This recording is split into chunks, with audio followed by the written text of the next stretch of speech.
Sudden onset breathlessness, SOB, হঠাৎ শ্বাসকষ্ট।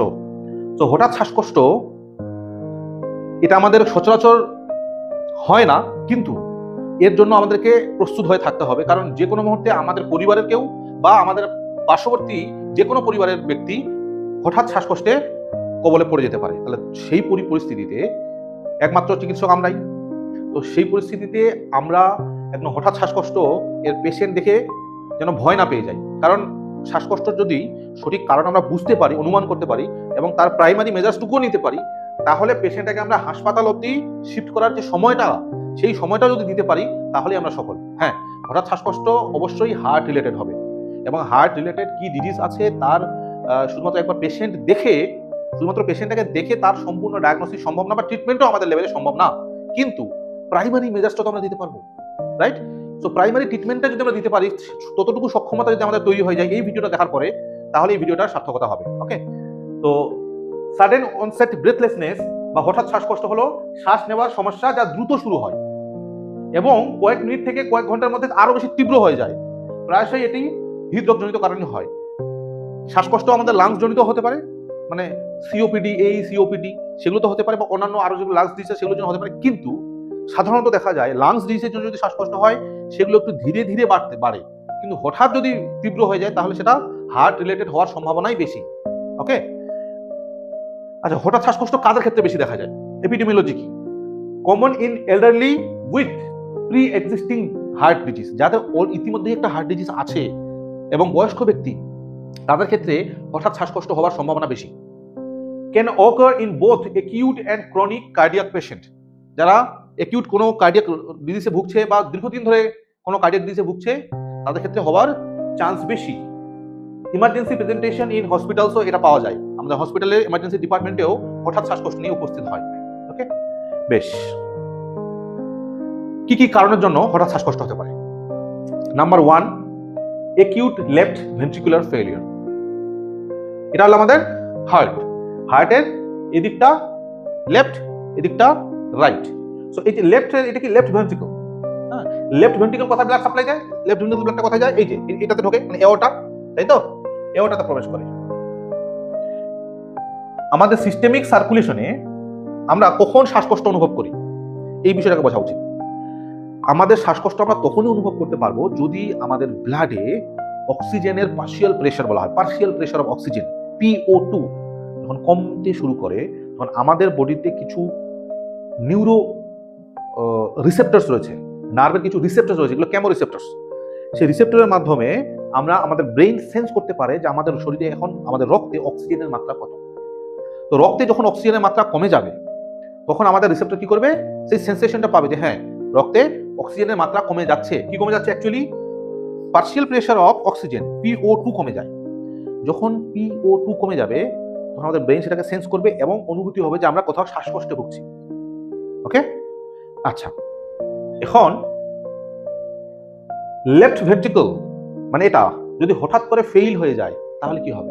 Left ventricle থেকে ব্লাড এই এওর্টার মাধ্যমে কোথায় চলে যায়? আমাদের সারা দেহে ছড়িয়ে পড়ে, তাই তো? সারা দেহে রক্ত ছড়িয়ে পড়ে এই লেফট ভেন্ট্রিকল থেকে আমাদের হাতে, পায়ে এবং বিভিন্ন অঙ্গে। তাহলে লেফট ভেন্ট্রিকল যদি ফেইল হয়, লেফট ভেন্ট্রিকল যদি যথেষ্ট পরিমাণ ব্লাড সার্কুলেট না করতে পারে, তাহলে কি হবে? লেফট ভেন্ট্রিকল তখন আমাদের সারা শরীরে অক্সিজেনের মাত্রাটাও তার জন্য কমে যাবে। ওকে, কারণ লেফট ভেন্ট্রিকল থেকে ব্লাডটা সারা শরীরে পৌঁছায়। আমাদের রিসেপ্টরগুলো কোথায় রয়েছে? রিসেপ্টরগুলো রয়েছে বডির অন্যান্য জায়গায়, ঠিক আছে? তো সেই রিসেপ্টরগুলো যেখানে যেখানে আমাদের সারা শরীরে যেখানে যেখানে রিসেপ্টর ফিট করা আছে, সেগুলো তো আর লাংসে নেই, হার্টে নেই, এগুলো বাইরে কোথাও আছে, বডির অন্যান্য স্থানে। আমাদের বডির অন্যান্য স্থানে ব্লাডটা কোথা থেকে আসে? লেফট ভেন্ট্রিকল থেকে। সেই যদি ফেইল হয়, সেই যদি যথেষ্ট পরিমাণ পাম্প না করতে পারে, পাম্পিং অ্যাক্টিভিটি যদি কমে যায়, তাহলে কি হবে? শরীরের অন্যান্য অংশে ব্লাড এর মাধ্যমে অক্সিজেন সাপ্লাই কমে যাবে। অক্সিজেন সাপ্লাই কমলে তখন আমাদের সেন্সেশন হবে কি আমরা শ্বাসকষ্টে ভুগছি। এই জন্যই অ্যাকিউট লেফট ভেন্ট্রিকুলার ফেলিয়ার, মানে হঠাৎ করে যদি লেফট ভেন্ট্রিকল ফেল হয়ে যায়, যে কারণের জন্য আজকে আমার আত্মীয়টা দেহত্যাগ করলো, সেটা হচ্ছে লেফট ভেন্ট্রিকুলার ফেলিয়ার ছিল। লেফট ভেন্ট্রিকলে এটা মায়োকার্ডিয়াল ইনফাকশন হয়েছিল। মায়োকার্ডিয়াল ইনফাকশন হওয়ার জন্য লেফট ভেন্ট্রিকল পাম্প করছিল না। লেফট ভেন্ট্রিকল পাম্প না করলে তার ব্লাড সার্কুলেশন হবে না, যথেষ্ট হবে না। পাম্প একেবারেই তো পাম্পিং অ্যাক্টিভিটি হঠাৎ করে বন্ধ হয়ে যায় না। মায়োকার্ডিয়াল অ্যাক্টিভিটি চলছিল কিন্তু লো, পুয়ার মায়োকার্ডিয়াল অ্যাক্টিভিটি। তার জন্য কি হচ্ছিল? ব্লাড যথেষ্ট পরিমাণ পাম্প করতে পারছিল না। আস্তে আস্তে আস্তে আস্তে আস্তে নেতিয়ে পড়লো, আস্তে আস্তে মারা গেল। সো লেফট ভেন্ট্রিকুলার ফেইলিওরের জন্য হঠাৎ যদি লেফট ভেন্ট্রিকুলার ফেইলিওর হয় তাহলে হঠাৎ শ্বাসকষ্ট হবে, তাই তো? বেশ, আমরা আজকে পড়ছি কি হঠাৎ শ্বাসকষ্টের কারণ। হঠাৎ শ্বাসকষ্ট, যারা দীর্ঘদিন ধরে শ্বাসকষ্ট ভুগছে সেটা কারণ আমরা পড়ছি না, কিন্তু হঠাৎ করে রাত্রেবেলা শুয়ে থাকতে থাকতে হঠাৎ করে শ্বাসকষ্ট উঠে গেল, সেই পেশেন্টটা নিয়ে আমরা আজকে আলোচনা করছি। Number 2, acute pulmonary oedema. হঠাৎ করে যদি কোনো ব্যক্তির লাংসে ইডিমা হয়ে যায়, মানে জল জমে যায়। আমাদের যে শ্বাস প্রশ্বাস নিচ্ছি এটা কোথায় যাচ্ছে? আমরা যে শ্বাস প্রশ্বাস নিচ্ছি, প্রশ্বাসের বাতাস প্রথমে আমাদের শ্বাসনালীতে যায়, শ্বাসনালী থেকে দুটো ভাগে ভাগ হয়ে যায়, দুটো লাংসে চলে যায়। সেই লাংসে গিয়ে এই শ্বাসনালীগুলো সরু সরু শাখা প্রশাখায় বিভক্ত হয়, ঠিক আছে? Primary, secondary, tertiary, respiratory, bronchioles ভাগ হয়ে যায়, সরু সরু শ্বাসনালী। তো এই শ্বাসনালীগুলোর মাধ্যমে কি করে? শ্বাসবায়ু মানে অক্সিজেন চলাচল করে। এখন শ্বাসবায়ু, ওটা তো বায়ুপথ, এগুলো কি বায়ুপথ, বায়ু চলাচল করার জন্য। কিন্তু ওই শ্বাসনালীগুলোতে যদি ইডিমা হয়ে যায়, শ্বাসনালীগুলোর মধ্যে যদি ওয়াটার ড্রপলেটস জমা হয়, কারণ বেশি জল জমা হতে হয় না, ওয়াটার ড্রপলেটস জমা হবে। কিভাবে জমা হবে?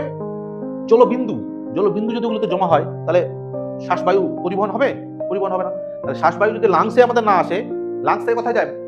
অক্সিজেন লাংসে কোথায় যায়? ফুসফুসে তো হলোই। লাংস থেকে অক্সিজেন কোথায় যায়?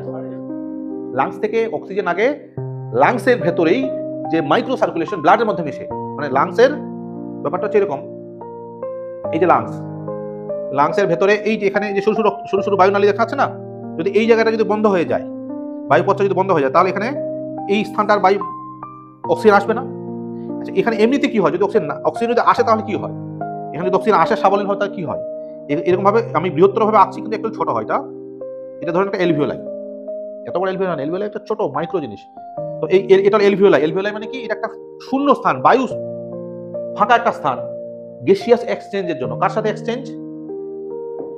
এই যে রক্তনালী, তার মধ্যে রক্তটা শুধু পরিবাহিত হয়ে চলে যাবে, এর মধ্যে রক্তের কোনো কাজ নেই, রক্ত শুধু এদিক থেকে আসবে ওইদিকে চলে যাবে। কিন্তু এটা কাকে ঘিরে ধরে আছে? এলভিওলাইকে, ঠিক আছে? এই এলভিওলাইয়ের মধ্যে কি আসছে? এলভিওলাইয়ের মধ্যে আসছে শ্বাসবায়ু, অক্সিজেন, রাইট? এই অক্সিজেন এখান থেকে রক্তের সাথে মিশে যায়, আর কার্বন ডাইঅক্সাইড যেটা কার্বন ডাইঅক্সাইড বহন করে নিয়ে আসে, সেটা এলভিওলাইকে দিয়ে দেয়, তুমি এটা বাইরে নিয়ে যাও। অক্সিজেনটা নিয়ে নেয়, কার্বন ডাইঅক্সাইডকে দিয়ে দেয়। অ্যাকচুয়াল শ্বাস প্রশ্বাস প্রক্রিয়াটা এখানে এই স্তরে এসে ঘটে। এলভিওলাই এবং রক্ত জালক বা ক্যাপিলারি এর মধ্যে গ্যাসিয়াস এক্সচেঞ্জ হয়। এই জন্য বলা হয় এক্সচেঞ্জ মানে লেনদেন, তাই না? কার্বন ডাইঅক্সাইড নিয়ে নেয় রক্ত থেকে আর অক্সিজেনটা দিয়ে দেয়। তাহলে রক্তে অক্সিজেনটা কোথায় চলে গেল? আবার এটা আবার চলে যাবে লেফট এট্রিয়ামে, তাই না? বাম দিকের হার্টে চলে যাবে। এখান থেকে এই যে দুই দিক থেকে এসে এই যে এটা কি? রক্ত নেওয়ার জন্য। এটা কি? Left atrium. এই লেফট এট্রিয়ামে রক্ত ঢুকছে কোথায়? ফুসফুস থেকে আসে। কোন রক্ত ঢুকছে? অক্সিজেন নিয়ে, অক্সিজেনেটেড ব্লাডটা ঢুকছে। এই অক্সিজেনেটেড ব্লাড এখন লেফট এট্রিয়ামে আছে। এটা কি হবে? একটু পরে লেফট ভেন্ট্রিকলতে আসবে, লেফট ভেন্ট্রিকল থেকে এই পথে চলে যাবে, আবার আমাদের সারা দেহে চলে যাবে। কিন্তু আমাদের প্রবলেমটা কোথায়? যদি অ্যাকিউট পালমোনারি ইডিমা হয়, তার মানে কি?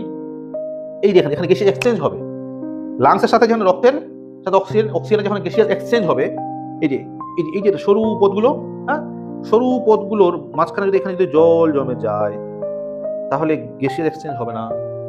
গ্যাসিয়াস এক্সচেঞ্জ না হলে রক্তটা আসবে, ফিরে যাবে, কিন্তু অক্সিজেন নিতে পারছে না। তাহলে কি অক্সিজেনেটেড ব্লাড হলো? তার মানে কি আমাদের হার্ট ব্লাড পাম্প করবে, কিন্তু সেটা অক্সিজেন নিয়ে যাচ্ছে না, লাংস থেকে যথেষ্ট পরিমাণ নিয়ে যাচ্ছে না। তাহলে আমাদের সেন্সার আবার অনুভব করতে পারবে যে হ্যাঁ, আমাদের PO2 কমে যাবে, আমরা আবার শ্বাসকষ্ট ভুগবো। এই জন্য অ্যাকিউট পালমোনারি ইডিমা হলে কি হবে? শ্বাসকষ্ট হবে। Number 3, acute myocardial infarction. Acute myocardial infarction, what is acute myocardial infarction? হঠাৎ যদি এই যে না দেখা যাচ্ছে, এটা কি বলতো? এটা কি বলা হয়? এটাকে বলা হয় এনিবডি হোয়াট ইজ দিস? এই রক্তনালীটা কি বলা হয়? কোরোনারি আর্টারি। হোয়াট? কোরোনারি আর্টারি। তো এগুলো হচ্ছে কোরোনারি আর্টারি, এই আর্টারিগুলোর কাজ কি?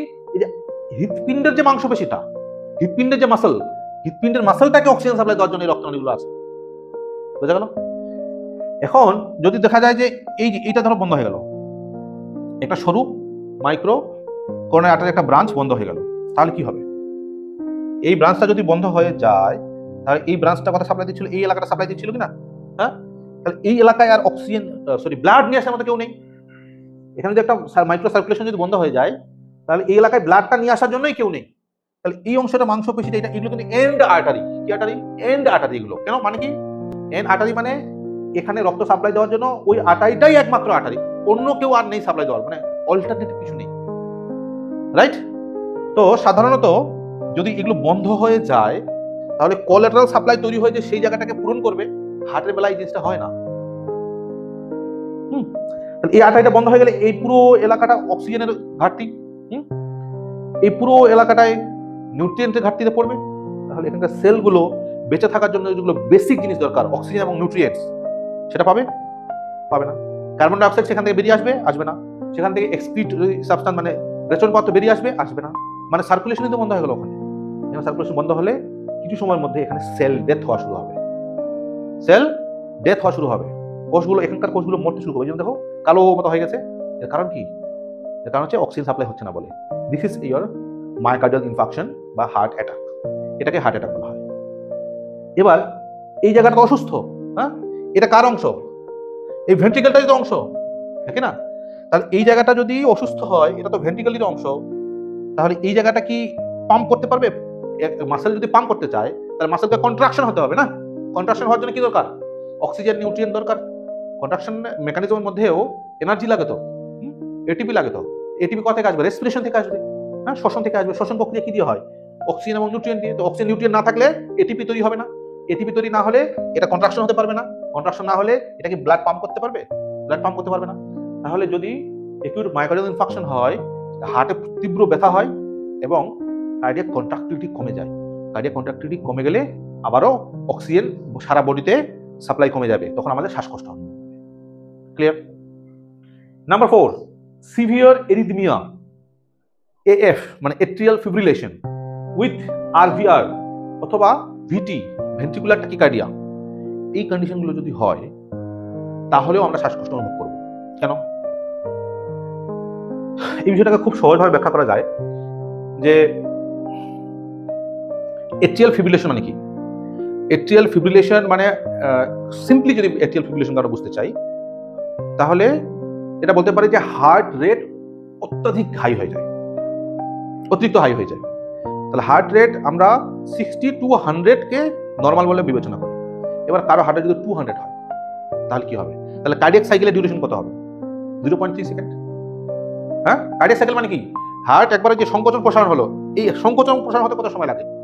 Normally 0.8 second. কত লাগে? 0.8 সেকেন্ড। এটাকে একটা কার্ডিয়াক সাইকেলের ডিউরেশন বলা হয়। মানে একটা হার্ট বারবার তো সংকোচন প্রসারণ হয়ে যাচ্ছে কিনা, বারবার হচ্ছে কিনা, এই জন্য কি বলা হয়? সাইকেল। সাইকেলের চাকা বারবার ঘুরতে থাকে, রাইট? এই জন্য হার্টের এই মানে ঘটনার যে পর্যায়ক্রম, হার্টের মধ্যে যে ঘটনাগুলো ঘটে সংকোচন ও প্রসারণ হতে, ব্লাড পাম্প করতে, এগুলো বারবার একই ঘটনা বারবার ঘটতে থাকে। সেটা আমরা কি বলি? এটাকে সাইকেল, হার্ট সাইকেল বা কার্ডিয়াক সাইকেল। কার্ডিয়াক সাইকেল প্রত্যেক 0.8 সেকেন্ড পর পর রিপিটেশন হতে থাকে, 72 বার। মানে নরমালি আমরা কি বলি 72 টাইমস কত সময়ের মধ্যে? 1 মিনিটের মধ্যে। তাহলে 1 মিনিটের মধ্যে বা 60 সেকেন্ডের মধ্যে যে 72 বার হয়, তাহলে একবার হতে সময় লাগে 0.8 সেকেন্ড। মানে কার্ডিয়াক সাইকেলের নরমাল ডিউরেশন হচ্ছে 0.8 সেকেন্ড। ওকে, এর মধ্যে দুটো ভাগ আছে, সিস্টোল এবং ডায়াস্টোল, তাই কি না? সিস্টোলের সময় কি হয়? হার্ট সংকুচিত হয়, আর ডায়াস্টোলের সময় হার্টটা প্রসারিত হয়। দুটোরই প্রয়োজন রয়েছে। সিস্টোলের সময় কি ঘটে? সিস্টোলের সময় হার্ট ব্লাড পাম্প করে কোথায় পাঠায়?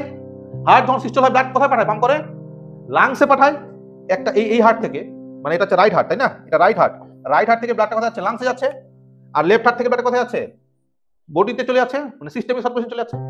তার মানে ব্লাড যখন পাম্প সিস্টল হয়, মানে যখন ব্লাড যখন পাম্প করে, হার্ট যখন পাম্প করে, তখন ব্লাড ছড়িয়ে পড়ে লাংসে এবং অন্যান্য শরীরের অন্যান্য অঙ্গ ছড়িয়ে পড়ে।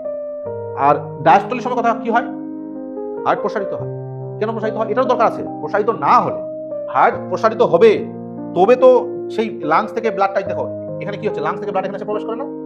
এখান থেকে লাংস অক্সিজেনের ব্লাডটা এসে এখানে প্রবেশ করবে, তবেই তো পাঠাতে পারবো আমরা, তাই কি না? তাহলে লাংসটা থেকে ব্লাডটা কালেক্ট করতে হবে। লাংস থেকে ব্লাড কখন কালেকশন হয়? যখন পাম্পিং হবে তখন না, যখন প্রসারিত হবে হার্ট, ডায়াস্টলের সময়। আর যখন প্রসারিত হবে তখন স্থানটা ফাঁকা হবে, তখন এসে এখানে হার্টে ব্লাডটা ঢুকবে লাংস থেকে। তারপরে আমরা এটাকে সিস্টোলের মাধ্যমে বাইরে পাঠাবো। কিন্তু ডায়াস্টলি তাহলে প্রয়োজন আছে। ডায়াস্টলি প্রয়োজন কেন? ভেনাস রিটার্নের জন্য। ভেইনের মাধ্যমে ব্লাডটাকে ফিরিয়ে নিয়ে আসতে হবে। যে ব্লাডটা আমার পায়ে চলে গেছে, হার্ট পাম্প করে ব্লাডটা পায়ে পাঠিয়েছে, পা থেকে ব্লাডটা তুলতে হবে, তো আবার রিটার্ন করতে হবে কিনা? যে ব্লাডটা আমার হাতে আছে এই ব্লাডটাকে রিটার্ন করতে হবে কিনা? অক্সিজেনের দরকার আছে। তাহলে আমাদের পা থেকে ইনফিরিয়র ভেনা করার মাধ্যমে, আমার মাথা থেকে সুপিরিয়র ভেনা করার মাধ্যমে ব্লাডটা যখন এই যে রাইট হার্টে এখানে আসে, তো এখানেও আমার একটা টাইমের দরকার, কারণ ব্লাডটা যখন আসে ফিরে আসে তখন সেটা কিন্তু পেসিভলি আসে। আমরা যখন ব্লাডটাকে পাম্প করছি সেটা কিন্তু শক্তি দিয়ে করি। সিস্টোল যখন হয়, হার্টে যখন সংকোচন হয়, তখন কিন্তু সেটা আমরা শক্তি দিয়ে করি, অ্যাক্টিভলি করি।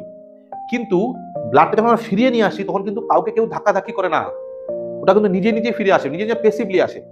শুধু হার্ট একটু প্রসারিত হয়, আর ব্লাডটা পা থেকে অটোমেটিক্যালি ফিরে হার্টে আসে, মাথা থেকে অটোমেটিক্যালি ফিরে হার্টে আসে, হাত থেকে ফিরে হার্টে আসে। এর জন্য কিন্তু আমি কোনো কোথাও বল প্রয়োগ করতে পারছি না, শক্তি দিতে পারছি না। আমাকে টাইম দিতে হবে। কি দিতে হবে? টাইম দিতে হবে, যাতে করে ব্লাডটা ফিরে আসে, তারপরে আমি সেটাকে পাম্প করতে পারবো। এই বিষয়টা বোঝা গেছে কিনা? আমার টাইম যদি আমরা কম দিই তাহলে ব্লাডটা ফিরে আসে টাইম পাবে? পাবে না। আমি যদি আমাকে হার্ট থেকে ব্লাড অন্য কোথাও পাঠাতে হয়, তখন আমি হার্টটা শক্তি দেয়, হার্টটা সংকুচিত হয়, তখন কিন্তু সেটা পারবে।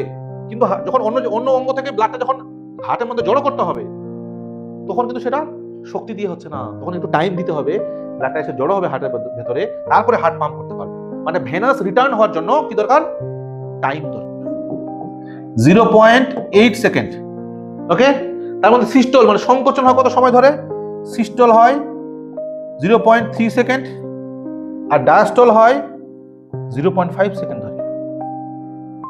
ডায়াস্টোলের সময় বেশি সময় লাগে, ডায়াস্টোলের জন্য সময় দিতে হবে হার্টকে, তবেই ব্লাডটা ফিরে আসতে পারবে। কিন্তু যদি আমার এট্রিয়াল ফিব্রিলেশন হয়, তখন এট্রিয়াল ফিব্রিলেশনের সময় কার্ডিয়াক সাইকেলের ডিউরেশন 0.8 সেকেন্ড আর থাকছে না, তখন হয়ে যাচ্ছে এটাই অনলি 0.3 সেকেন্ড।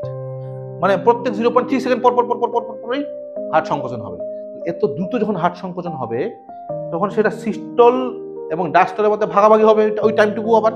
হ্যাঁ, আমার 0.8 সেকেন্ড সময় থাকলে আমি সিস্টোল এবং ডায়াস্টোলের মধ্যে 3:5 রেশিওতে মনে করে ভাগ করে নিলাম, এটা 0.3, এটা 0.5। কিন্তু আমার টাইমটাই যদি হয় 0.3, তাহলে সিস্টোলের জন্য কতটুকু টাইম পাবো আর ডায়াস্টোলের জন্য কতটুকু টাইম পাবো? বুঝতে পারছো তো?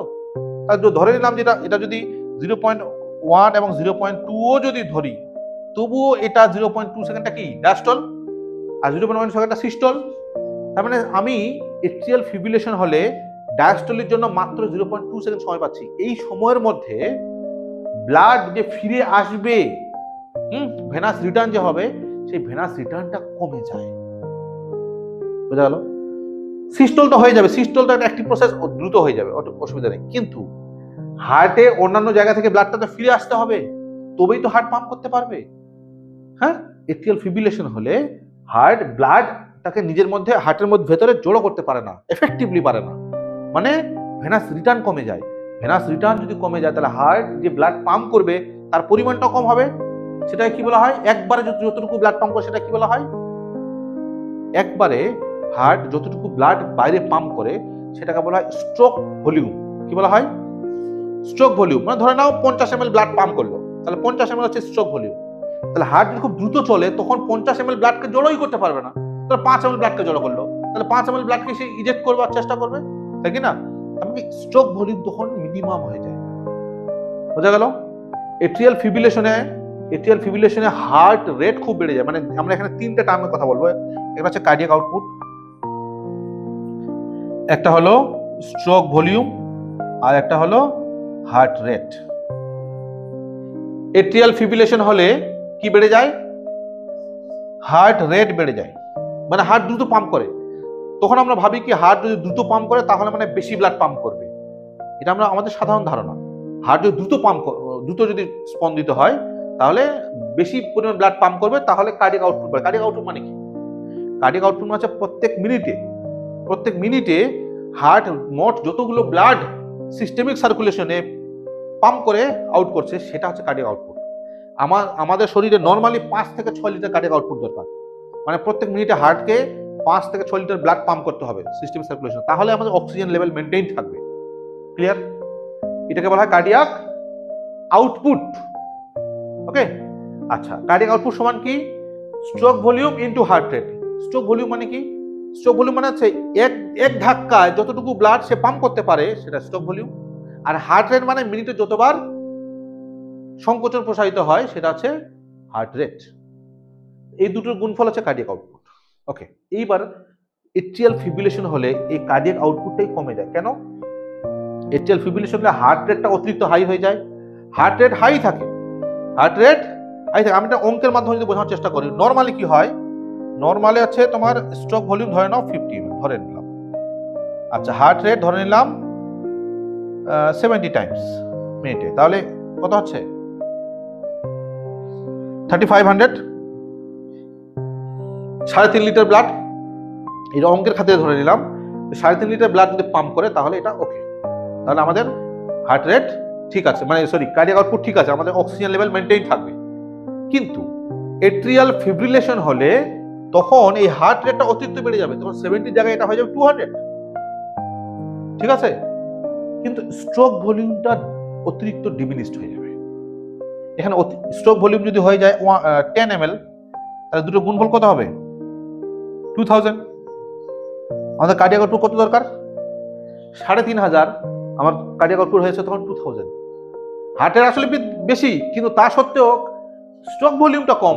স্ট্রোক ভলিউম কেন কম সেটা এতক্ষণ ধরে ব্যাখ্যা করছিলাম, যে এই যে ব্লাড যে ফিরে আসবে, যে ভেনাস রিটার্ন যে হবে, সেটার জন্য সময় দরকার, সেই সময়টা আমরা কম পাচ্ছি।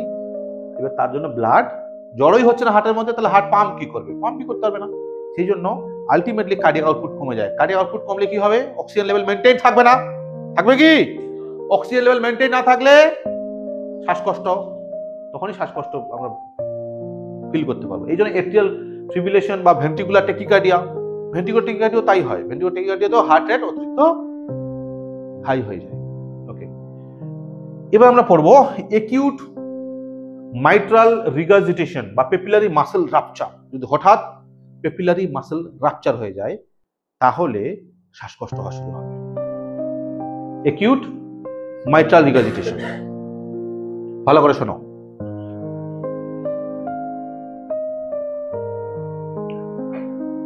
মাইট্রাল ভালভ কোথায় রয়েছে, আমাদের মাইট্রাল ভালভ কোথায় রয়েছে, লেফট হার্টে, তাই তো, মাইট্রাল ভালভ লেফট হার্টে রয়েছে।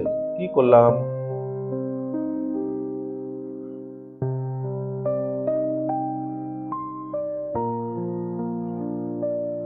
দেখো এটা আছে লেফট এট্রিয়াম, এটা আছে লেফট ভেন্ট্রিকল, কোনো অসুবিধা নেই।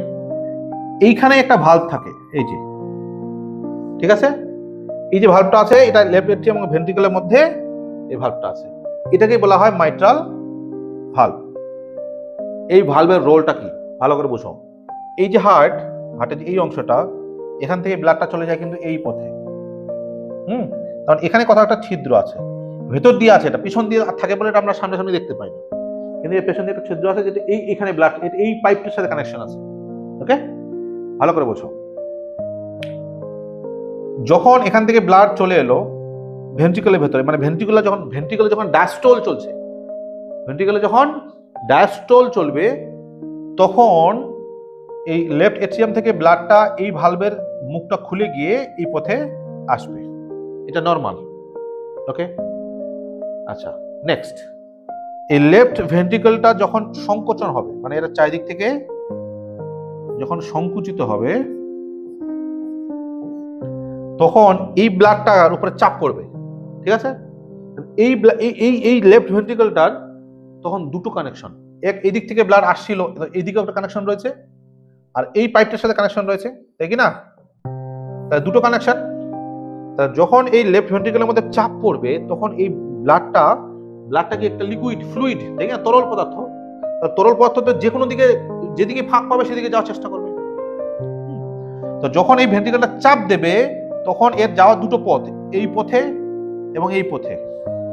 নর্মাল যেটা হয়, সুস্থ মানুষের হার্টে যেটা হয়, যখন এই দুই পথেই যাওয়ার চেষ্টা করে, কিন্তু যখন এই পথে যাবে তখন এই যে ভালভটা রয়েছে এখানে, এটা ভালভটা ক্লোজ হয়ে যাবে, ঠিক আছে, কি হয়ে যাবে, ক্লোজ।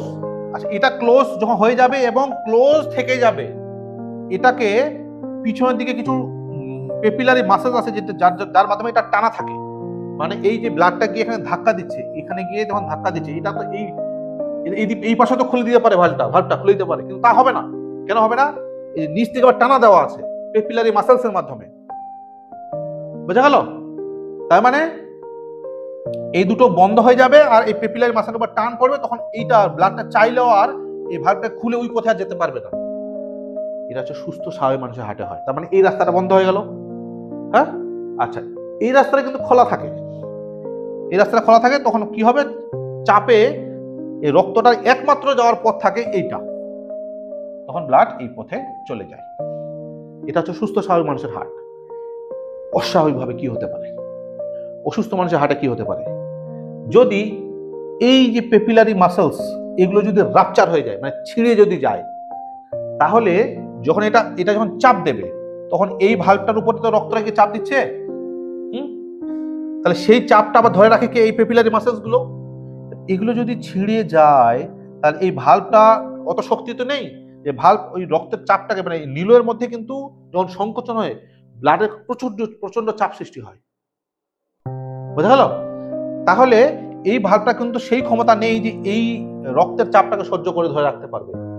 এইগুলো যদি ছিঁড়ে যদি যায়, তাহলে এই ভালভটা তখন কি হবে, ভালভটা তখন বন্ধ হবে, প্রথমে বন্ধ হয়, উল্টো দিকে খুলে যাবে চাপ সহ্য না করতে পারে, বোঝা গেল? যখন উল্টো দিকে খুলে যাবে, তখন এই ব্লাডটার কোন দিকে যাওয়ার সম্ভাবনা বাড়লো, এই দিকে তো গেলই, এইদিকে তো যাবে, দুটো পথেই যাবে।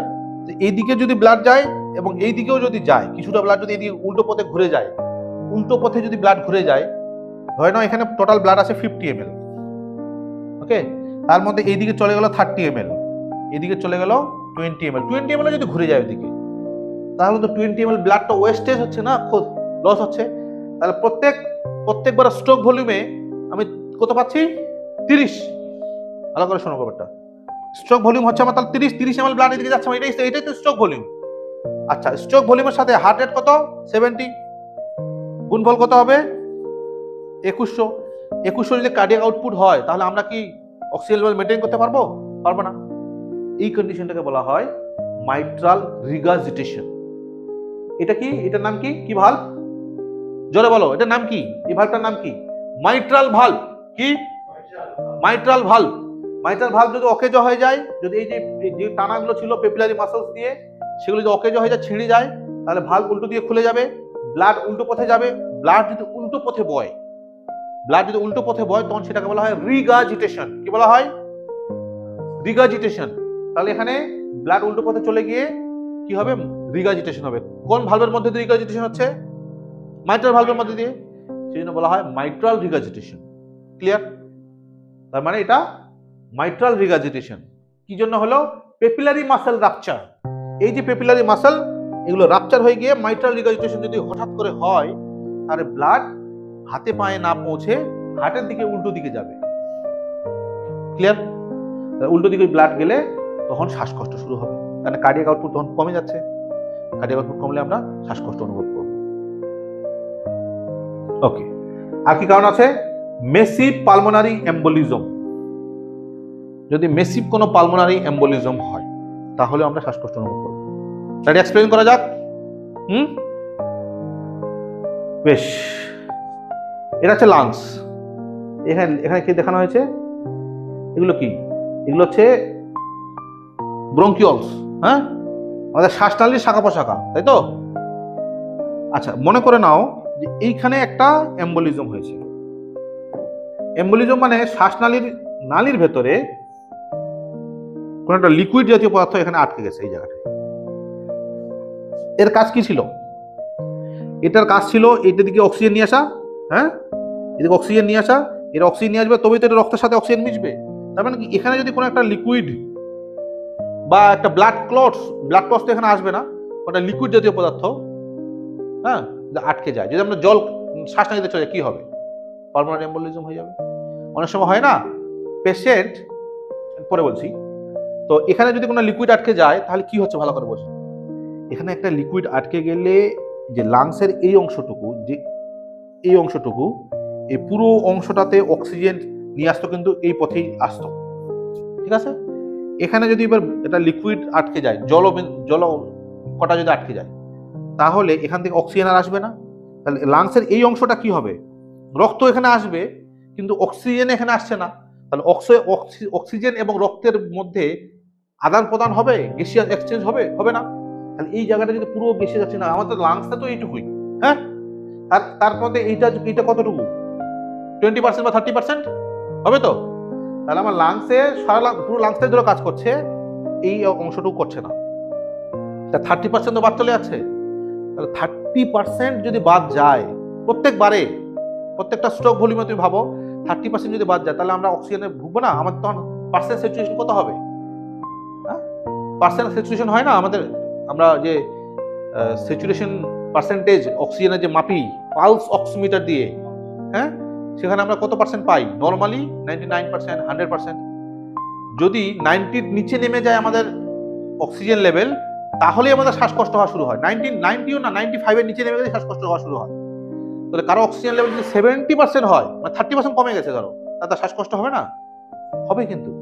তাহলে এত লাংসের এত বড় অংশ যদি একটা লিকুইড ড্রপলেটস দিয়ে বন্ধ হয়ে যায়, অকেজো হয়ে যায়, তাহলে এই জায়গাটায় পুরোটা কিন্তু আর অক্সিজেনের সাথে রক্তের আদান প্রদান প্রক্রিয়া বন্ধ হয়ে যাচ্ছে। শরীরের মধ্যে অক্সিজেনের ঘাটতি হবে। শরীরের মধ্যে অক্সিজেনের ঘাটতি হলে কি হবে? শ্বাসকষ্ট হবে। এই জিনিসটা কখন হয়? এই জিনিসটার একটা খুব মানে আমরা তৈরি করি, সেটা হচ্ছে পেশেন্ট অনেক সময় অজ্ঞান হয়ে যখন হয়ে যায়, চেতনা হারায়, আমরা কি করি? তাকে জল খাওয়ানোর চেষ্টা করি, দুধ খাওয়ানোর চেষ্টা করি। এইটা একটা মারণ সিচুয়েশন। আমরা ইচ্ছে করে পেশেন্টটাকে মেরে ফেলি। কেন? কারণ যে অবচেতন, যার চেতনা নেই, তাকে যদি জল খাওয়াই, তাহলে বেশিরভাগ চান্স রয়েছে তার জলটা, হ্যাঁ, ফুড পাইপের মধ্যে দিয়ে, মানে গ্রাসনালীর ভেতর দিয়ে না গিয়ে শ্বাসনালীর ভেতর দিয়ে যাবে। কারণ সে তো খাচ্ছে না, তাকে তুমি জল দিয়ে দিলাম, কিন্তু তার শ্বাস প্রশ্বাস প্রক্রিয়া চলছে। হ্যাঁ, তাহলে আমাদের শ্বাস প্রশ্বাস প্রক্রিয়া মানে শ্বাসনালী এবং গ্রাসনালী, এই দুটোকে ডিফারেন্সিয়েশনের জন্য আমার থাকে এপিগ্লোটিস থাকে। এখন আমার যে অজ্ঞান, সে তো খাচ্ছে না, সে তো জানে না আমি এখন খাবার, মুখে খাবার দেওয়া হয়েছে, যে কোনো খাবারই হোক না কেন, সে দুধও হতে পারে, জলও হতে পারে, বা অন্য কোনো। তাহলে কেউ যদি অবচেতন হয়, তাকে আমি খাবার খাওয়ালে তার যেহেতু শ্বাস প্রশ্বাস প্রক্রিয়াটা চলছে, চান্স বেশি আছে মানে তরল পদার্থ দিলে সেটা মানে খাবার নালে খাদ্যনালীতে না গিয়ে ওই শ্বাসনালীতে ঢুকে যাবে। এবার শ্বাসনালীতে যদি একটা তুমি তরল পদার্থ দাও, কি হবে? সঙ্গে সঙ্গে এগুলো ব্লক হয়ে যাবে। এখান থেকে জল দিয়ে ধরো ব্লক হয়ে গেছে এই জায়গাটা, তাহলে পুরো এটা অক্সিজেন আসছে না। এটা তো গ্যাসীয় বায়ু আদান প্রদানের রাস্তা, সেখানে আমি যদি জল বন্ধ করে দিই, তো পুরো গ্যাসীয় আদান প্রদান বন্ধ হয়ে যাবে। বন্ধ হয়ে গেলে এটা পুরো রাস্তা ব্লক। রাস্তা ব্লক হলে অক্সিজেন ঘাটতি ঘটবে, পেশেন্ট মারা যেতে পারে। এই জন্য আজ থেকে আমরা সাবধান হব, কখনোই কোনো অবচেতন পেশেন্টকে কোনো ঔষধ খাওয়ানোর চেষ্টা করবো না, কোনো দুধ খাওয়ানোর চেষ্টা করবো না, জল খাওয়ানোর চেষ্টা করবো না, যেগুলো আমরা করে থাকি। এটা একটা জীবনদায়ী হতে পারে। তাহলে এখানে আমরা বুঝলাম কি? Aetiology of all shortness, sudden onset breathlessness, right? হঠাৎ শ্বাসকষ্টের এর এইগুলো কারণ হতে পারে। জুয়েল আলী ঘুমাবে না কিন্তু। Next, risk factor. কি কি রিস্ক ফ্যাক্টর রয়েছে যার জন্য হঠাৎ শ্বাসকষ্ট হতে পারে? নন ইস্টেমিক হার্ট ডিজিজ, যাদের অলরেডি একটা ইস্টেমিক হার্ট ডিজিজ আছে। ইস্টেমিক হার্ট ডিজিজ মানে যাদের হার্টের সেই করোনারি আর্টারি দেখালাম না, হার্টের ভেতরে যে আর্টারিগুলো হার্টের মাংসপেশিকে রক্ত সাপ্লাই দেয়, তাকে কি বলা হয়? Coronary artery. তো করোনারি আর্টারিগুলো যদি কোথাও ব্লক থাকে, সে মাইক্রো হতে পারে, ব্লক থাকে, তাহলে হার্টের মাসেলের মধ্যে অক্সিজেন সাপ্লাই হবে না।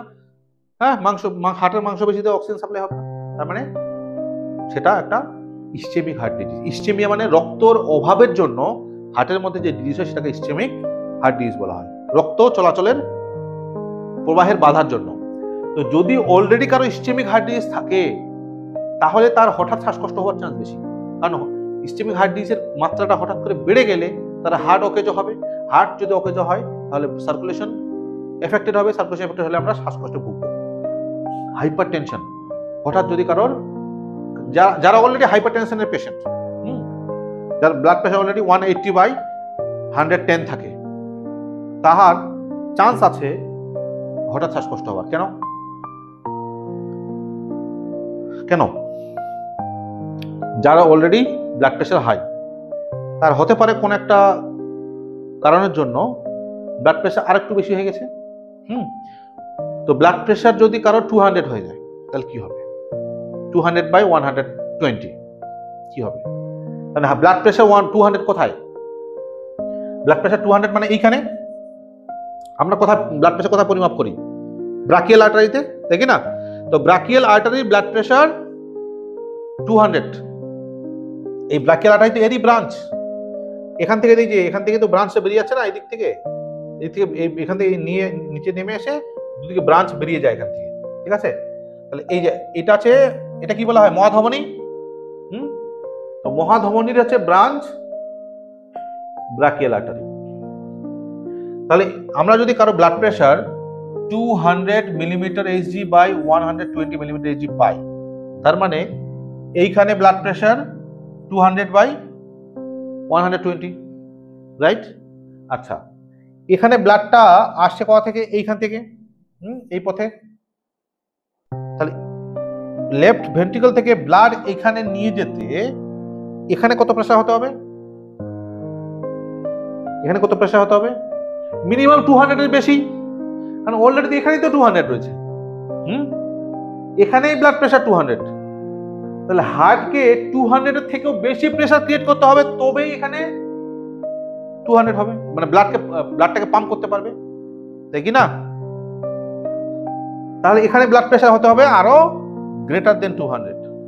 যাদের ব্লাড প্রেসার হাই থাকবে, 200 থাকবে, তাকে হার্টের ব্লাড প্রেসারটাকে 200 এর বেশি করতে হবে, 250 করতে হবে। তো হার্টের ব্লাড প্রেসার কি 250 হওয়া সম্ভব? সম্ভব না, হঠাৎ যদি পরিবর্তন হয়। মানে ধরে নাও কারো ব্লাড প্রেসার ছিল 160 তে তার হার্ট কোন রকমের পাম্পিং অ্যাক্টিভিটি চালিয়ে যেত, কিন্তু ওই ব্যক্তিটি হঠাৎ করে ব্লাড প্রেসার শুট করে 200 উঠে গেল, ঠিক আছে। 200 যখন উঠবে তখন হার্টেরও চ্যালেঞ্জটা বাড়লো, তো হার্টের তখন কাজ বেড়ে গেল, 200 হয়ে গেলে তখন হার্টকে তার থেকে বেশি ব্লাড প্রেসার সৃষ্টি করতে হবে, তবে এই ব্লাড এই পথে চালিত হবে।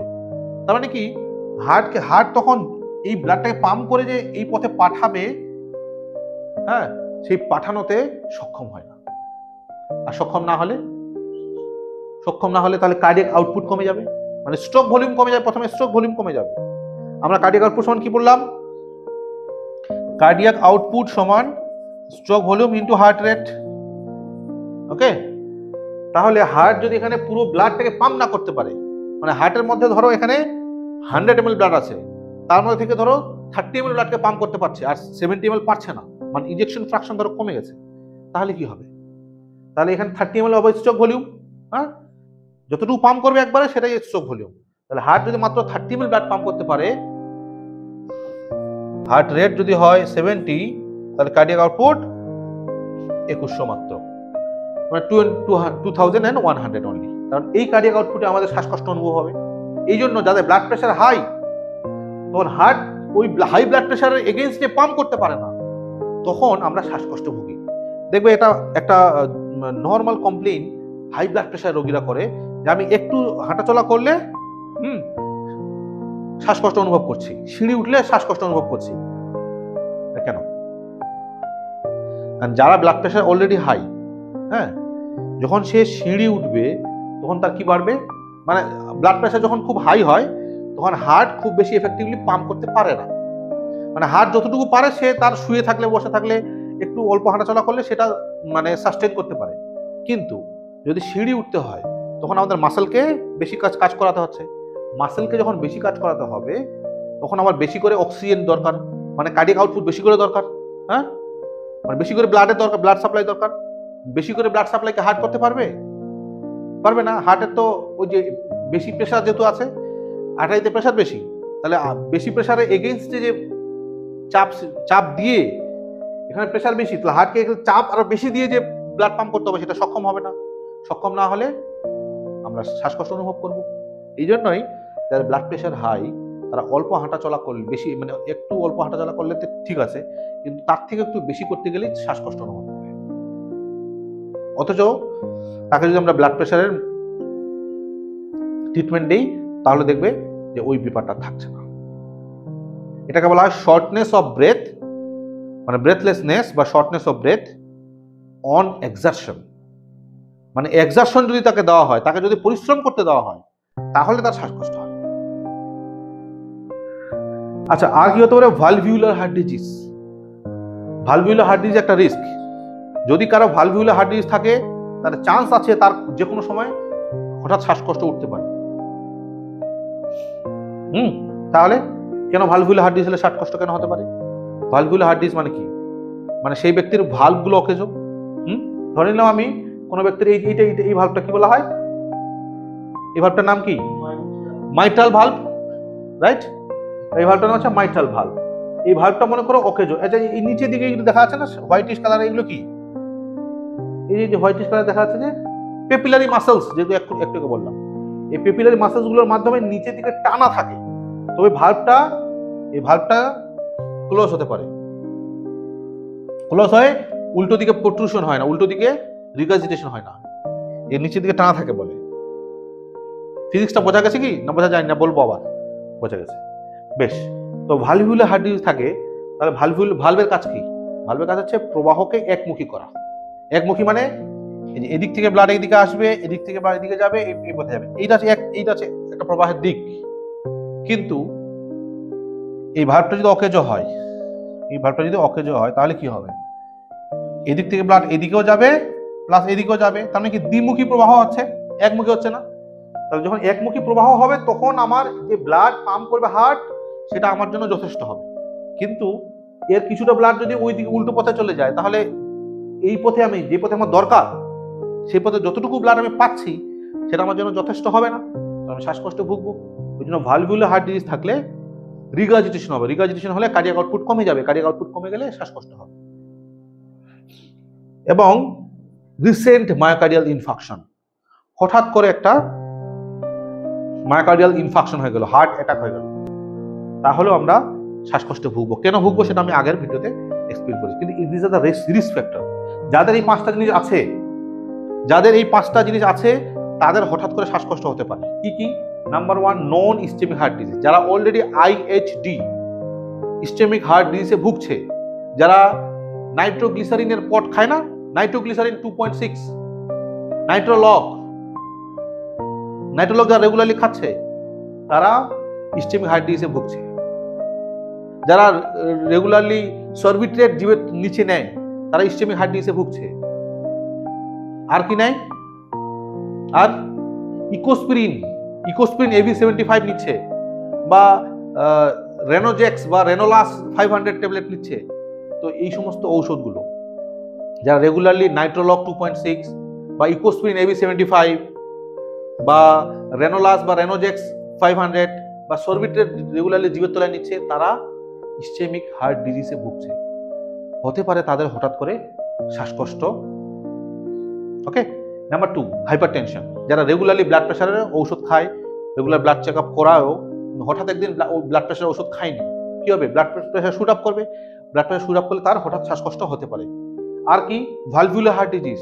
যারা ভালভিউলার হার্ট ডিজিজে ভুগছে, হতে পারে কোনো ছোট বাচ্চা যারা ভালভিউলার হার্ট ডিজিজে, মানে কনজেনিটাল ভালভিউলার হার্ট ডিজিজ যাদের হয় জন্ম থেকে, বা এরকম হতে পারে বয়সের সাথে সাথে কারোর রিউমাটিক হার্ট ডিজিজ হয়েছে, যেটা আমরা আগের ভিডিওতে এক্সপ্লেন করেছিলাম। রিউমাটিক হার্ট ডিজিজ হলে ভালভগুলো এফেক্টেড হয়, আর ভালভগুলো এফেক্টেড হলে হঠাৎ করে তার ভালভ অকেজো হয়ে গিয়ে শ্বাসকষ্ট হতে পারে। মায়োকার্ডিওপ্যাথি, হার্টের যে মাসেলস, সেই মাসেলসের মধ্যে যদি কোনো প্যাথোলজি থাকে, তখন সেটাকে বলা হয় মায়োকার্ডিওপ্যাথি। এর অনেক ডিটেল আছে, অনেক ডেপথে যেতে হবে মায়োকার্ডিওপ্যাথি বোঝাতে গেলে। আপাতত বুঝে নাও যে মায়োকার্ডিয়াম আছে হার্টের তো 3টা লেয়ার। সবচেয়ে ভেতরে এন্ডোকার্ডিয়াম, বাইরে মায়োকার্ডিয়াম, আর তার বাইরে এপিকার্ডিয়াম, 3টা স্তর। এই মায়োকার্ডিয়াম যেটা হার্টের মাংসপেশি স্তর, যেটা মাংসপেশি স্তরের মধ্যে যদি কোনো প্যাথোলজি থাকে, তখন সেটা বলা হয় মায়োকার্ডিওপ্যাথি। মায়োকার্ডিওপ্যাথি থাকলে হঠাৎ করে কখনো হার্টের কার্ডিয়াক কন্ট্রাক্টিলিটি, হার্টের মানে পাম্পিং অ্যাক্টিভিটি কমে গিয়ে শ্বাসকষ্ট হতে পারে। এবং রিসেন্ট যদি কোনো MI হয়, তাহলে তো হতেই পারে। ওকে, এবারে আমরা আসবো প্যাথোফিজিওলজি। এই জায়গাটা খুব বুঝতে হবে, ইম্পর্টেন্ট। অ্যাকিউট কার্ডিয়াক ইভেন্ট, সেটা যে কোনো হতে পারে। Acute cardiac event, myocardial infarction হতে পারে, হার্ট ফেলিওর হতে পারে, ভালভিউলার হার্ট ডিজিজ হতে পারে।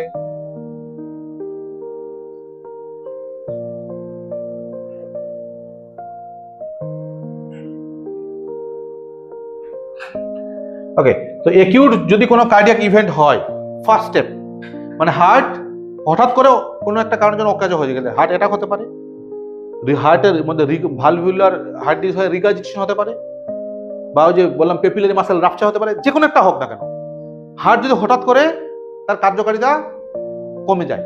তাহলে কি হবে? Sudden fall in cardiac output or rise in left atrial pressure. এই দুটো জিনিস হবে কি, হার্টে যে কোনো একটা কারণের জন্য অস্থিরতা সৃষ্টি হয়েছে, তাহলে ব্লাডটাকে এই পথে আসতে হবে, তো এটাই আমাদের কাম্য। Sudden fall in cardiac output, heart pump করতে পারছে না। পাম্প যদি না করতে পারে তাহলে আমাদের প্রত্যেক মিনিটে যে 5 থেকে 6 লিটার কার্ডিয়াক আউটপুট প্রয়োজন, সেই কার্ডিয়াক আউটপুটটা পূর্ণ হবে না। কার্ডিয়াক আউটপুট পূর্ণ না হলে কার্ডিয়াক আউটপুট কমে গেল। 1 2 কার্ডিয়াক আউটপুট পূর্ণ হচ্ছে না মানে কি, এই পথে ব্লাড যাচ্ছে না। হ্যাঁ, ভালো করে শোনো, কার্ডিয়াক আউটপুট কমে যাওয়া মানে এই পথে ব্লাড যাচ্ছে না। এই ব্লাডটা কোথা থেকে আসছে? এখান থেকে আসছে। ক্লিয়ার? ব্লাড আসছে কিন্তু এই যে লেফট রাইট এট্রিয়াম থেকে, রাইট ভেন্ট্রিকল, সেখান থেকে সিস্টেমিক সার্কুলেশনে ব্লাডটা যায়। তাহলে এই কার্ডিয়াক আউটপুট কম মানে এই পথে কম আসছে, মানে এদিক থেকে কম আসছে, কারণ এইখানে একটা ব্লাড কি হবে, প্রেসার বাড়বে, লেফট এট্রিয়ামে প্রেসার বাড়বে। এখান থেকে ব্লাডটা আসবে এখান, তবে তো খালি হবে। হ্যাঁ, তো এখান থেকে খালি হবে না যথেষ্ট পরিমাণে, এখানে একটা প্রেসার, এখানে প্রেসার বাড়বে। আচ্ছা, এখানে ব্লাডটা আসছিল কোথা থেকে? এই দুটো কি, এই দুটো বলা হয় পালমোনারি ভেইন, মানে লাংস থেকে এখানে ব্লাড আসে। এই যে হচ্ছে লাংস, হ্যাঁ, লাংস থেকে ব্লাড এই পথে আসে। তাহলে এখানে প্রেসার বাড়া মানে কি, এগুলোতে প্রেসার বেশি হবে। হ্যাঁ, এই জায়গাটা খালি হচ্ছে না মানে কি, লাংস থেকে এই পথে আসছে, তাহলে এই জায়গাগুলো খালি হবে না। বোঝা গেল? আর এখানে যদি খালি না হয়, এখানে যদি খালি না হয় তার মানে কি, এই লাংস থেকে যে ব্লাডটা আমাকে খালি করাতে হবে, তার মানে লাংসের ভিতরে ব্লাড প্রাচুর্য হবে। আমি যদি একটু ভেতরে গিয়ে প্রবেশ করে দেখি যে অ্যাকচুয়ালি কি ঘটবে, সেটা আমি এখানে অঙ্কন করছি। ঠিক আছে?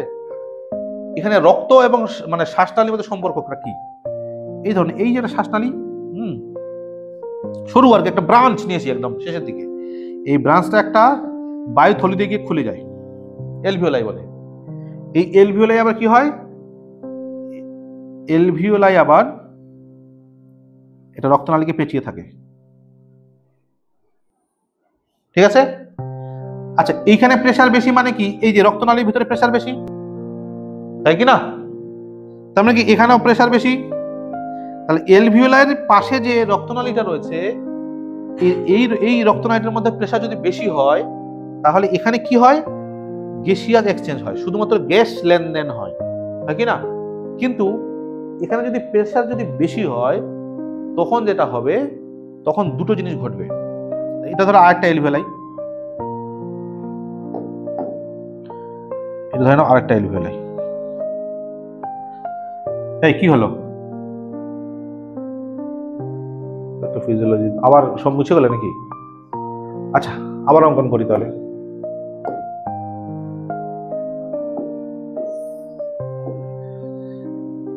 এই একটা এলভিওলাই, এই যে আরেকটা এলভিওলাই। ওকে, বেশ, এই হলো একটা রক্তনালী।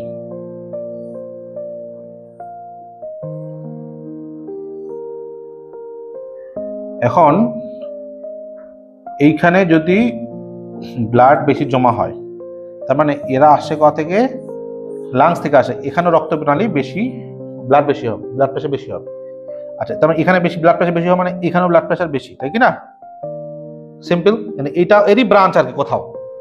আচ্ছা, এখানে যদি ব্লাড প্রেশার বেশি হয়, তাহলে এখানে গ্যাস এবং অক্সিজেন এবং কার্বন ডাই অক্সাইড লেনদেন হওয়ার কথা, এখানে লাংসের আর রক্তের মধ্যে লেনদেন হয়। এখানে ব্লাড প্রেশার বেশি হওয়ার জন্য রক্তের মধ্যে যে জলীয় অংশটুকু আছে, রক্তের 55% জল আর বাকি 45% রক্ত কণা, মানে লোহিত রক্তকণিকা, শ্বেত রক্তকণিকা, চক্রিকা মিলে ওগুলো, তো 55% তো জলই আছে রক্তের মধ্যে। এখানে ব্লাড প্রেশার বেশি হলে এখান থেকে ওয়াটার লিক করে এইগুলোতে ঢুকবে, মানে এলভিওলাইর ফাঁকে ফাঁকে ঢুকবে। ঠিক আছে? এটাকে বলা হয় ইন্টারস্টিশিয়াল ইডিমা। কি বলা হয়? ইন্টারস্টিশিয়াল ইডিমা, মানে এলভিওলাই গুলো ছাড়া বাকি যে লাংসের টিস্যু গুলো রয়েছে সেগুলোর মধ্যে জল জমা হবে। এর জন্য তেমন কিছু অসুবিধা হয় না। অসুবিধা কি হয়? অসুবিধা হয় যদি এই লাংসের ব্লাড ভেসেলস থেকে ব্লাডের জলীয় অংশ বেরিয়ে এই এলভিওলাই গুলোর মধ্যে যদি জল জমে যায় তাহলে এখানে অক্সিজেন আসতে পারবে না, অক্সিজেন রাস্তা কাটা হয়ে গেল। তাহলে অক্সিজেন যদি এখানে আসতেই না পারে তাহলে অক্সিজেনের সাথে রক্তের আদান প্রদান হবে না, রক্তের মধ্যে অক্সিজেনের শূন্যতা, তার মানে আমাদের সারা শরীরে অক্সিজেনের শূন্যতা। ওই জিনিসটা যদি ঘটে, sudden onset fall of cardiac output, তারপরে কি হবে, rise in left ventricular pressure. তাহলে এখানে যদি সাডেন অনসেট ব্লাড প্রেশার যদি কার্ডিয়াক আউটপুট কমে যায়, মানে এদিকে ব্লাড কম যাচ্ছে, তাহলে কি হবে, এদিক থেকে ব্লাড কম আসবে, এখানে ব্লাড প্রেশার বাড়বে। এখানে ব্লাড প্রেশার বাড়লে লাংসের ভেতরে ব্লাড প্রেশার বাড়বে, তখন ব্লাড প্রেশার এখানে বাড়লে লাংসের এলভিওলাইগুলোতে জল লিক করবে, পালমোনারি ভেনাস কনজেশন হবে। পালমোনারি ভেনাস কনজেশন মানে এই যে এইগুলো হচ্ছে পালমোনারি ভেইন। পালমোনারি ভেইনগুলোর মধ্যে ব্লাড এর প্রেশার বেড়ে গিয়ে পালমোনারি ভেইনগুলো ফুলে উঠবে, কনজেশন হবে। ওকে, তারপরে কি হবে, ইন্টারস্টিশিয়াল এন্ড এলভিওলার এডিমা হবে। তার মানে এই যেটা বললাম, এলভিওলাইগুলোর ভিতরে জল জমা হলে এলভিওলার এডিমা, আর এলভিওলাইগুলো ছাড়া বাকি শূন্যস্থানগুলোতে জল জমা হবে, সেটা হচ্ছে ইন্টারস্টিশিয়াল এডিমা, এটা বলা হয়েছে। এরপরে কি হবে, সিভিয়ার ব্রেথলেসনেস উইদিন মিনিটস। যখন এইগুলোর মধ্যে জল জমা হবে তখন এগুলোর সাথে অক্সিজেনের আর রক্তের মধ্যে কোনো আদান প্রদান বন্ধ হয়ে যাবে, তাহলে সারা শরীরে অক্সিজেনের ঘাটতি, আরো বেশি করে শ্বাসকষ্ট শুরু হয়ে যাবে। বোঝা যাচ্ছে ক্লিয়ার সব? বেশ, এবার হচ্ছে ক্লিনিক্যাল ফিচার্স। ক্লিনিক্যাল ফিচার্স, তাহলে ডক্টর জুয়েল আলীর চেম্বারে যদি হঠাৎ শ্বাসকষ্ট নিয়ে কোনো পেশেন্ট উপস্থিত হয়, পেশেন্টের মধ্যে আমরা কি কি ফিচার্স দেখতে পাবো। Number 1, severe shortness of breadth. Shortness of breadth মানে ঘন ঘন শ্বাস প্রশ্বাস হচ্ছে, মানে শ্বাসকষ্ট হচ্ছে। 2 নাম্বার, অর্থপনিয়া। অর্থপনিয়া দেখা যাবে। অর্থপনিয়া মানে যদি পেশেন্টকে শুইয়ে দিই বেশি শ্বাসকষ্ট, আর যদি পেশেন্টকে আবার একটু মানে মাথাটা উঁচু করে দিই তাহলে আবার শ্বাসকষ্টটা কমে যাবে। কেন? তার কারণ আমাদের লাংসে জল জমা হচ্ছে। যদি শুইয়ে দিই তাহলে জলটা সারা লাংসে ছড়িয়ে পড়ছে ওই অবস্থায়, তার মানে সারা লাংসই তখন অক্সিজেন আদান প্রদান হচ্ছে না, শ্বাসকষ্ট বেশি। পেশেন্টকে যদি বসিয়ে দিই তাহলে জলটা কি হবে, গ্র্যাভিটির জন্য নিচের দিকে যাবে, তার মানে উপরের দিকটা খালি থাকবে, উপরের দিকে কিছুটা অক্সিজেন লেনদেন হবে, ওই জন্য তখন শ্বাসকষ্ট কমবে। That is orthopnoea. Okay, 2। 3 number, pink frothy sputum. Pink কালারের, গোলাপি কালারের, মানে ফেনা যুক্ত, ফ্রথি মানে কি বলবো, বাবলস যুক্ত, যেটা হয় না সাবান গুললে জলের মধ্যে কি তৈরি হয়, ফেনা তৈরি হয়, মানে ফেনাযুক্ত যদি মানে বেরোয় মুখ থেকে, লালা থুতু বেরোয়, সেটা দেখা যাবে, পিঙ্ক ফ্রথি স্পিউটাম। সোয়েটিং হবে, পেশেন্ট ঘামবে, মানে এটা অস্থির কন্ডিশন। আমাদের সিম্প্যাথেটিক নার্ভাস সিস্টেম অ্যাক্টিভ হয়ে যাবে। সোয়েটিং হবে, অ্যাংজাইটি হবে, টেকিকার্ডিয়া হবে, পাম্প, হার্ট দ্রুত পাম্প করবে। কেন? এটা সিম্প্যাথেটিক একটা রেসপন্স।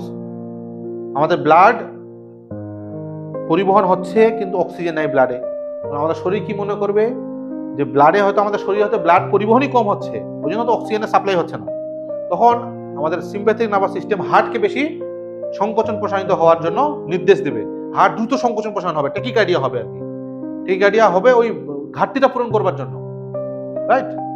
এবং finally crackle on lung auscultation. আমরা যদি স্টেথোস্কোপ দিয়ে লাংসকে অসকালটেট করি, মানে লাংসের সাউন্ড শুনি, তাহলে ক্র্যাকেল সাউন্ড শুনতে পাবো। যদি আমরা এইখানে এই বগলের ঠিক নিচে এই জায়গাটায় এখানে যদি স্টেথোস্কোপ লাগিয়ে দিই বা এইদিকে যদি স্টেথোস্কোপ লাগিয়ে, তাহলে বেশি স্পষ্ট সাউন্ডটা শোনা যায়। তবে যদি বেশি হয় তাহলে এইগুলোতেও শোনা যাবে, এই এরিয়াগুলোতে যদি স্টেথোস্কোপের রাখি তাহলে শোনা যাবে। কি ধরনের সাউন্ড? ক্র্যাকেল সাউন্ড, যেটাকে আমরা বুদবুদ ফেটে গেলে, বুদবুদ যদি ফেটে যায় তাহলে কিরকম সাউন্ড হয়। বা তুমি এরকম ভাবো, হুকো খাওয়া কাউকে দেখেছো? দেখেছো? তাহলে হুকোর ভেতরে যখন টান দেয় তখন মনে হয় না কোনো বুদবুদ, কিন্তু তার সাথে একটা বুদবুদ ফাটার সাউন্ড থাকবে, বুঝা গেল? ওই সাউন্ডটাকে বলা হয় ক্র্যাকেল সাউন্ড। তো ওই ধরনের সাউন্ড আমরা শুনতে পাবো যদি শ্বাসকষ্ট হয়। এই হচ্ছে ক্লিনিক্যাল ফিচার্স। কমপ্লিকেশন কি হতে পারে? হঠাৎ শ্বাসকষ্ট হলে সেখান থেকে পেশেন্টে কি হতে পারে? 1 নাম্বার অ্যাকিউট রেসপিরেটরি ফেলিওর, হঠাৎ করে পুরো শ্বাস প্রশ্বাস প্রক্রিয়া শাটডাউন হয়ে গেল, পেশেন্ট ডাইড। কার্ডিওজেনিক শক হতে পারে। শক মানে ব্লাড হঠাৎ করে মানে শকে কি হয়, ব্লাড সার্কুলেশন হচ্ছে কিন্তু ব্লাডের মধ্যে অক্সিজেন নেই। তাহলে অক্সিজেন যখন টিস্যুতে যাবে না, তখন টিস্যু ধীরে ধীরে সেল ডেথ হওয়া শুরু হবে। বুঝা গেল? সারা শরীরে অক্সিজেনের ঘাটতির জন্য সারা শরীর ধীরে ধীরে ধীরে নেতিয়ে আসবে। হঠাৎ করে পেশেন্ট মারা যাবে না কিন্তু, হ্যাঁ, হঠাৎ করে পেশেন্ট মারা যাবে না, সারা শরীরটা ধীরে ধীরে ধীরে ধীরে নেতিয়ে আসবে, শরীরের মধ্যে রেসপিরেশন কমে যাবে, শরীরের মধ্যে মেটাবলিক অ্যাক্টিভিটি কমে যাবে, কমতে কমতে কমতে কমতে পেশেন্টটা আলটিমেটলি মারা যাবে। তো শক মানে হচ্ছে সেটাই, যদি সারা শরীরের অক্সিজেনের যে মানে প্রয়োজনীয়তা সেটা যখন কমে যাবে, তখন পেশেন্ট আস্তে করে নেতিয়ে পড়বে, সেটা হলো শক। কার্ডিওজেনিক শক মানে কি? শক বিভিন্ন ধরনের হয়, যেমন হাইপোভলিমিক শক। হাইপোভলিমিক শক কি? হঠাৎ করে সিভিয়ার ডায়রিয়া হয়েছে, 30 বার পায়খানা হয়ে গেছে, তাহলে রক্তের মধ্যে যত জল ছিল, পেটে যা জল ছিল সে তো বেরোবেই, রক্ত থেকে জল টেনে নিবে, সেটাও বেরোবে। এবার যদি আমরা ভলিউম রিপ্লেসমেন্ট না করি বা ফ্লুইড রিপ্লেস না করি, তাহলে কি হবে? আমাদের রক্তের মধ্যে 55% জল থাকা উচিত, হ্যাঁ, কারণ জলের ভূমিকা রয়েছে, জল থাকবে তবেই তো ব্লাড সার্কুলেট হবে, ঠিক না? এবার রক্তে যদি জলের পরিমাণ কমে যায়, তাহলে সার্কুলেশনের পরিমাণ কমে যাবে। রক্তের সার্কুলেশন কমে যাবে, কারণ অক্সিজেন ডেলিভারি কমে যাবে টিস্যুতে যে অক্সিজেন ডেলিভারি করছে, সে ডেলিভারিটা কমে যাবে। ডেলিভারি কমে গেলে আবারও সেল ধীরে ধীরে ডেথ হবে। এটাকে বলা হয় হাইপোভলিমিক শক। এটা এক্সাম্পল বললাম, এর সাথে ডিফারেন্স বোঝানোর জন্য। শক মানে অক্সিজেন ডেলিভারি শরীরে কম, শরীরে মানে সারা শরীরে কম। এবার সারা শরীরে অক্সিজেন ডেলিভারি কম হার্টের জন্য তো হতে পারে, আর রক্তের পরিমাণ 5 লিটারই আছে বা 6 লিটারই আছে, কিন্তু হার্ট পাম্প করতে পারছে না, রক্তটা দাঁড়িয়ে আছে। দাঁড়িয়ে থাকলে তো রক্ত সবসময় চালাতে হবে, নদীর স্রোতের মতো বয়ে যাবে রক্ত সবসময়। রক্তকে সবসময় চালাতে হবে, চালার জন্য মেশিনকে ড্রাইভিং ফোর্স কে দেয়? ড্রাইভিং ফোর্স দিচ্ছে হার্ট। তো হার্ট যদি ড্রাইভিং ফোর্স না দিতে পারে, রক্তটা যদি পুরো সার্কুলেট না করাতে পারে, চালাতে না পারে, তাহলে রক্তটা অক্সিজেন নিয়ে যে পরিবহন হবে সেটা হবে না, তাহলে অক্সিজেনের ঘাটতি হবে, সেক্ষেত্রে শক হবে। That is cardiogenic shock. আর ডেথ ইফ আনট্রিটেড, যদি শ্বাসকষ্টের পেশেন্টকে হঠাৎ করে শ্বাসকষ্ট হয় এবং আমরা প্রপারলি ট্রিটমেন্ট না করাতে পারি, তাহলে পেশেন্টের ডেথ পর্যন্ত হতে পারে। কথাটা মাথায় রাখতে হবে। এই যে এটা দেখানো যায় না, এটা যে পালমোনারি ইডিমা যদি কারো হয়, পালমোনারি ইডিমা মানে ওই যে এলভিওলাই এবং পাশে ইন্টারস্টিশিয়াল যদি জল জমা হয়, তখন তার এক্সরে এরকম দেখা যাবে। এগুলো হচ্ছে ওয়াটার ড্রপলেটস, জল জমা হয়ে গেছে, এই জন্য সাদা দেখা যাচ্ছে। যদি এটা জল জমা না হতো, এটা পুরোটা ব্ল্যাকিশ থাকতো না, এই দুটো ফিল্ডই ব্ল্যাকিশ থাকতো। এটা হচ্ছে পালমোনারি ইডিমার এক্সরে। আচ্ছা, ইনভেস্টিগেশন কি করব? Number 1 ECG. কেন করবো ইসিজি? দেখার জন্য যে মায়োকার্ডিয়াল ইনফাকশন আছে কিনা, হার্ট অ্যাটাক আছে কিনা, ঠিক আছে। আর কি দেখবো? এরিদিমিয়া আছে কিনা। এই যে এট্রিয়াল ফিব্রিলেশন ব্যাখ্যা করলাম, এট্রিয়াল ফিব্রিলেশন বা ভেন্ট্রিকুলার ট্যাকিকার্ডিয়া মানে হার্ট রেট অতিরিক্ত হাই হয়ে যায়, তো সেটা যদি হয় তার জন্য তো শ্বাসকষ্ট হতে পারে। শ্বাসকষ্টের কারণটা তো আমাকে ইনভেস্টিগেশন করে বের করতে হবে, সেই হিসেবে তো ট্রিটমেন্ট হবে না। আর শ্বাসকষ্টের পেশেন্টকে মায়োকার্ডিয়াল ইনফেকশন আছে কিনা বা এট্রিয়াল ফিব্রিলেশন বা অন্য কোনো ভাবে এরিদিমিয়া আছে কিনা, তার জন্য ইসিজি করব। আচ্ছা, ইকোকার্ডিওগ্রাফি কেন করব?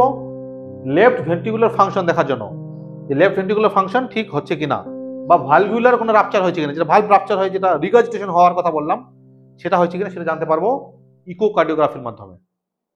ক্লিয়ার? নাম্বার 3 চেস্ট এক্সরে করব। কেন দেখার জন্য? পালমোনারি ইডিমা হয়েছে কিনা। চেস্ট এক্সরে করে এরকম যদি পাই, তাহলে পালমোনারি ইডিমা হয়ে গেছে, তাহলে সেটা ট্রিটমেন্ট নিতে হবে। Okay, BNP and anti pro BNP কেন করব? এটা ব্লাড টেস্ট। এটা কেন করব?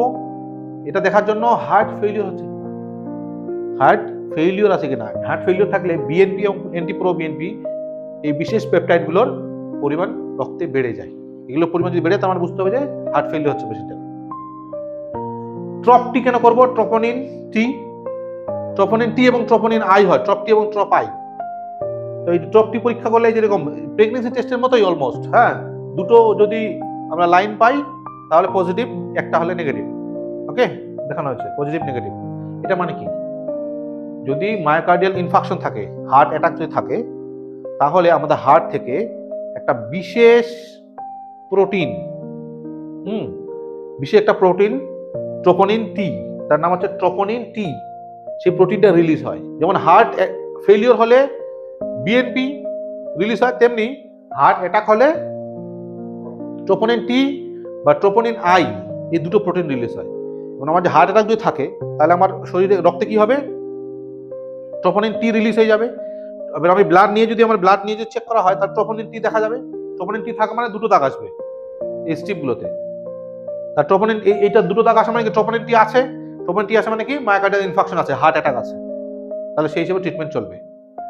আর ABG, arterial blood gas analysis, সেখান থেকে আমরা অনেক ইনফরমেশন পাই।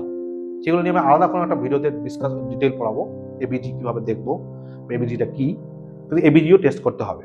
সেখানে না আর্টারিয়াল ব্লাড নিতে হয়। আমরা যে নর্মাল যে ব্লাড এখান থেকে নিই, এই ভেইনসগুলো থেকে, কিউবিটাল ভেইন থেকে, এটা ভেইন এই ব্লাডে কিন্তু হবে না, আর্টারি থেকে ব্লাড নিতে হবে। এখান থেকে নেওয়া যেতে পারে। বিভিন্ন জায়গায় আর্টারি সাইট আছে, আমাদের এটা হচ্ছে সবচেয়ে আমরা কমনলি অ্যাক্সেস করি। এই জায়গাটা একটা আর্টারি আছে, ঠিক আছে, এই আর্টারি থেকে আমরা একদম ফ্রেশ রেড ব্লাড, যেন ফিনকি দিয়ে বেরোবে, ওই ব্লাডকে নিতে হবে। ধমনী থেকে ব্লাড নিতে হবে, তবে এই টেস্টটা হবে। ক্লিয়ার? বেশ, তাহলে আমরা ইনভেস্টিগেশন এগুলোই করব। এরপর আমরা ডায়াগনোসিস, আমরা ডায়াগনোসিস কিভাবে বানাবো। তাহলে একিউট প্রেজেন্টেশন তো হবে, এই পেশেন্ট একদম শ্বাসকষ্ট নিয়ে আসবে, নাম্বার 1। নাম্বার 2, ক্লিনিক্যাল সাইনগুলো দেখতে হবে আমাকে, ওই যে ক্র্যাকল সাউন্ড পাচ্ছি কিনা, হ্যাঁ। আচ্ছা, urgent investigation, confirm urgent investigation কি কি, যেমন ট্রপটি একটা আর্জেন্ট ইনভেস্টিগেশন, এটা কনফার্ম করবে যে মায়োকার্ডিয়াল ইনফাকশন আছে কিনা।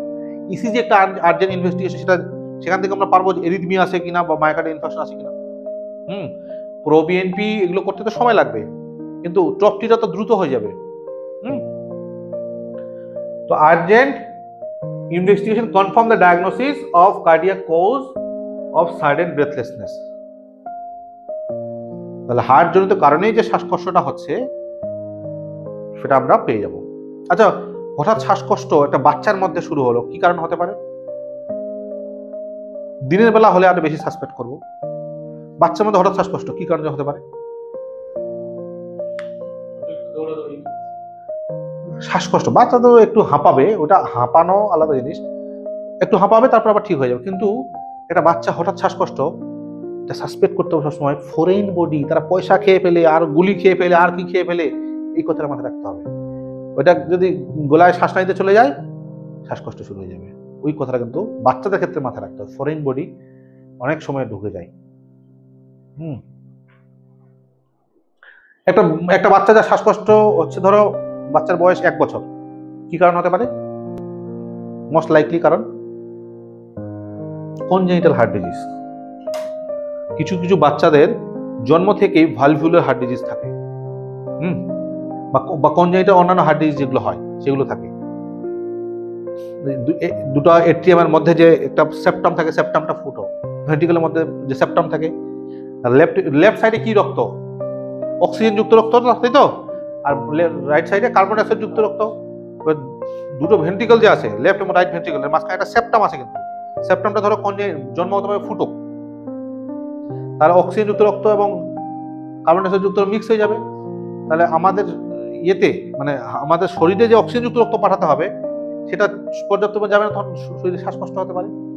সেটা ছোট বাচ্চার মধ্যে, যদি 1 বছর 6 মাসের বাচ্চার মধ্যে শ্বাসকষ্ট যদি পাই আমরা, এটা কনজেনিটাল হওয়ার সম্ভাবনা বেশি। একটা যেগুলো টডলার্স, যারা মানে একটু বড়, 2 বছরের বাচ্চা, 3 বছরের বাচ্চা, এখনো বুঝতে শেখেনি, ডিফারেন্স বুঝতে শেখেনি, একটা ফরেন বডি নিয়ে খেয়ে ফেলেছে, শ্বাস না চলে গেছে, ওইটা বাচ্চার ক্ষেত্রে ফরেন বডির কথা বেশি ভাবতে হবে।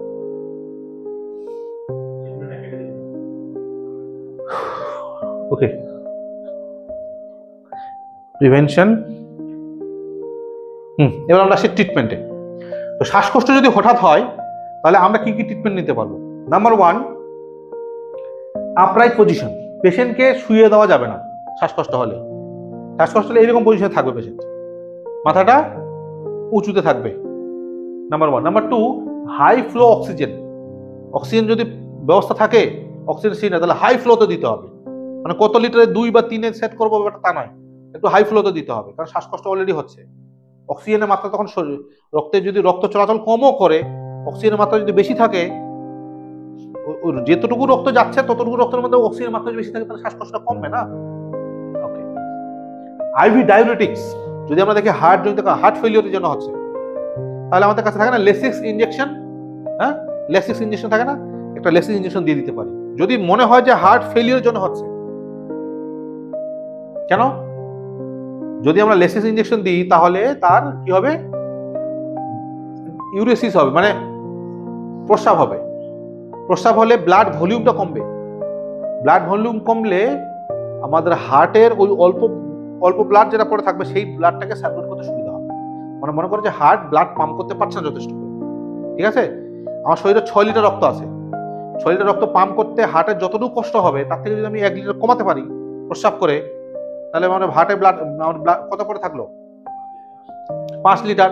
তাহলে 5 লিটার ব্লাডকে চালাতে সুবিধা হবে তো, হ্যাঁ 5 লিটার ব্লাডকে চালাতে সুবিধা হবে, তাহলে শ্বাসকষ্ট কিছুটা কমবে। এই জন্য আমরা ফ্লুসেমাইড ইনজেকশন বা যে কোনো ডায়োটিক ইনজেকশন দিতে পারি যাতে ব্লাড এর ভলিউমটা কমে, হার্টের উপরে লোডটা কমে।